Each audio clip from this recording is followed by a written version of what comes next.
Testing, testing.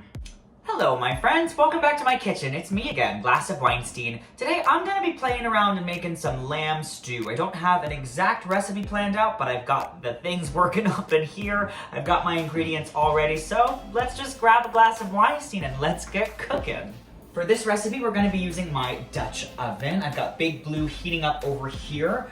What we're gonna do is we're gonna start dredging our lamb meat. So I've got it already cubed up. It's come to room temperature already. So I'm just gonna get some gluten-free flour ready. We're gonna season it up lightly. Nothing too complicated. Obviously, we're gonna hit it up with some salt. Gotta make sure our meat is seasoned as well. Got some onion and garlic powder because why not? It's gonna be a good little foundational flavor profile here. The onion, garlic going in as well. And then just some fresh cracked black pepper. Okay. So nothing too complicated. We're just gonna give this a light little toss here. And we just wanna lightly dredge our meat. What the process here is, you dredge the meat and you let it sear off a little bit. We're not gonna cook it fully through. But it's gonna create a crust on the bottom of our Dutch oven, and later that's gonna help to thicken our stew. We'll even deglaze with some red wine, which I'm very excited about. So these are some pretty fatty pieces, which is gonna be super, super flavorful. It's gonna add a nice depth of flavor to our stew. See, you got these little pieces here. So again, just going through, making sure they're nicely coated. You don't want them, we're not breading them to fry them. We just want them to be lightly dredged so that they can leave a little bit of flavor on the bottom of our pan. So I'm just gonna continue this process here. Now, if you can't get your hands on lamb, this I sort of came by on a special occasion. You can obviously just substitute beef. This is just about a pound of meat. And the meat, I did not pat dry. I left those juices on so that these can all stick really well. All right, last pieces are going in. And then we'll be done with step one of our process, the dredging.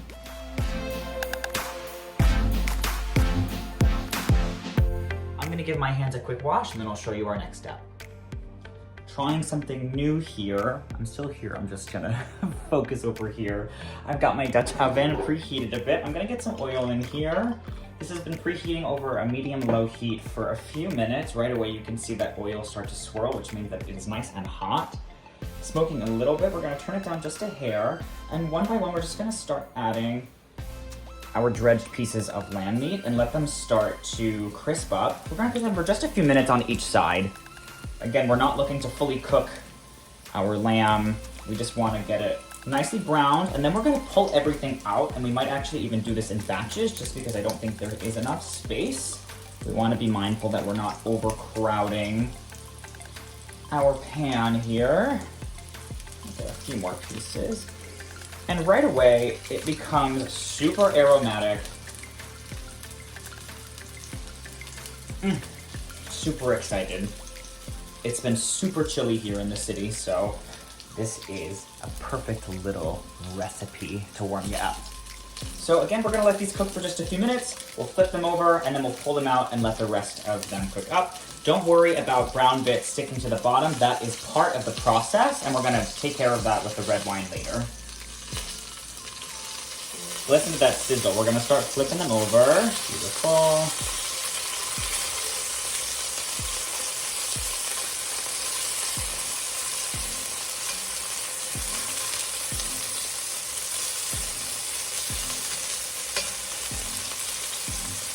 And once this side is done, we'll go in with the rest. All right, I'm gonna pull these pieces out.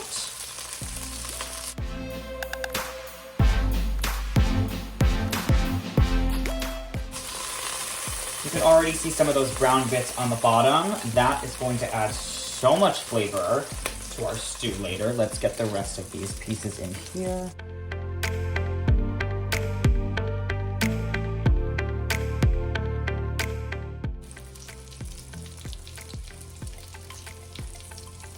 and we'll just repeat that process.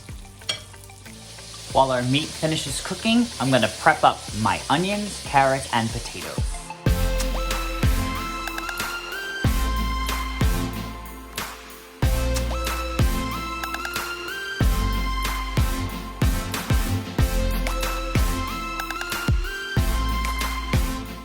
I've got a bunch of my mise en place done. My meat is done browning. I'm gonna pull it all out.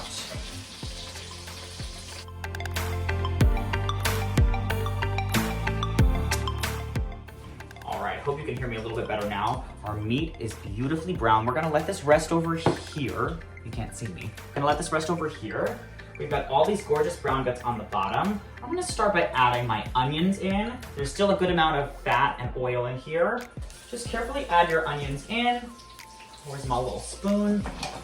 We're gonna get these starting to brown.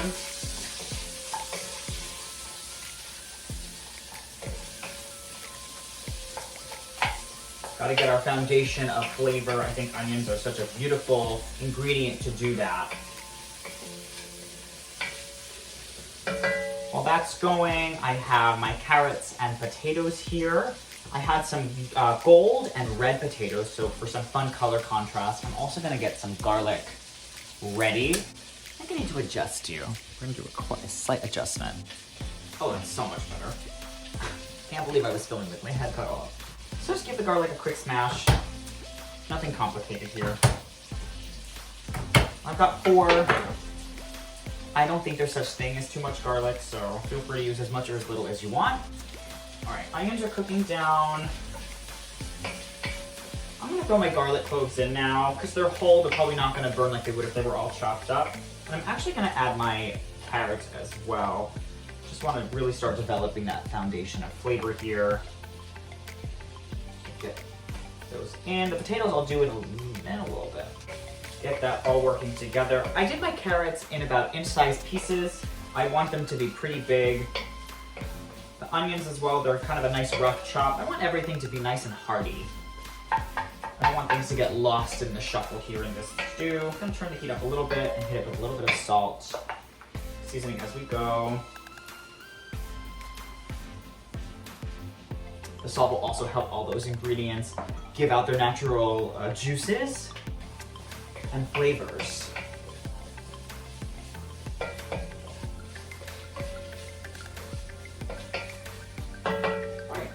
Let that cook. I'm gonna clean up a little bit and I'll be right back.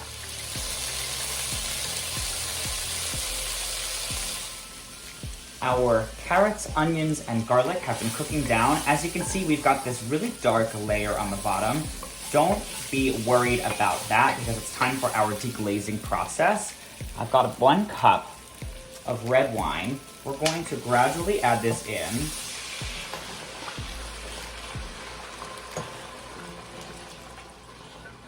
And the alcohol from that wine is going to help to pull up all of those brown pieces on the bottom and redistribute the flavors into our stew.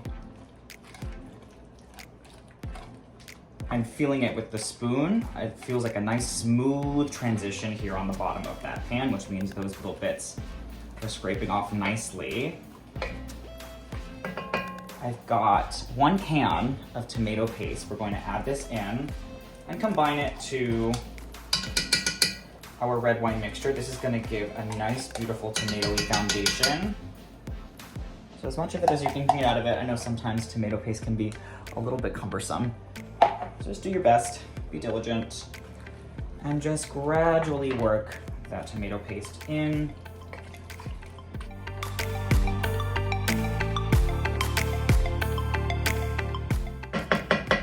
The next thing we're gonna do, we're gonna add our potatoes in. Again, we've got gold and red potatoes for variance of texture and variance of color. Watch my head. I've got a good amount of parsley we're gonna add in here. And then of course, we've got our meat. We're gonna add this right back in here. Make sure you get all those juices. And I've got 1 quart of beef broth. About 1 cup of water as well. just to help it along. Give it more to evaporate so that when it condenses and reduces, we don't lose anything. So give this a nice stir. Look how gorgeous that is. All of these beautiful colors coming together. That's stunning. I'm gonna hit this with just a little bit more salt and some fresh cracked black pepper. Make sure we're nicely seasoned. Get some pepper in here.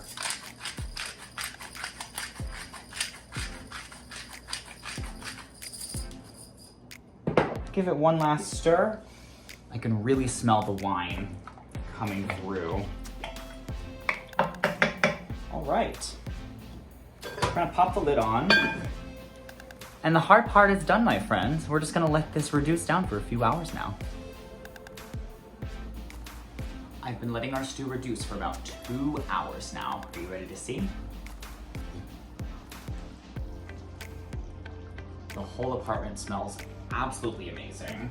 You can see it's gotten really thick and luscious. The potatoes have also helped contribute some starch to really thicken this up. The onions look super, super tender. Now I've let this go for 2 hours. You can let it go for 3, 4. You can stick it in your oven for 6 hours at 200. There really are no specific rules. You can cook it as long as you want. The longer it cooks, the better it's gonna get. I might just be a little impatient and a little bit hungry right now. I might give this a quick little taste test.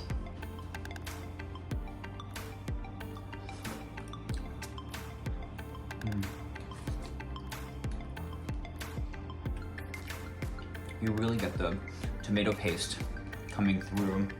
Let's get it out of this meat.